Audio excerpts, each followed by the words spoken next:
Midex, I formulated the hair butter and it knows whether it's melting, or when I sent it to my customer, it's melted before it got to the destination. And it just reminds me of this coconut hair cream or something that, once you just forget it inside the car like this, it would have turned to oil, from coconut cream to oil.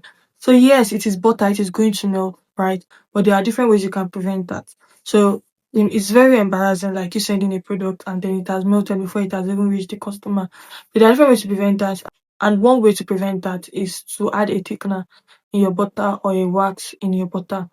That will really help to make sure that the butter still maintains its consistency even before it gets to your customer.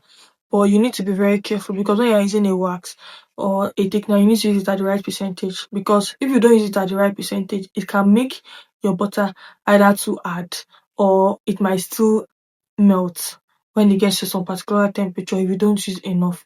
So you need to be very careful when you're using that ingredient, right? And that's why I also explain, like in my course, I explain ways to make sure that your butter still remains, like thick, even when you're sending it, like, I don't know, send it to the ends of the earth.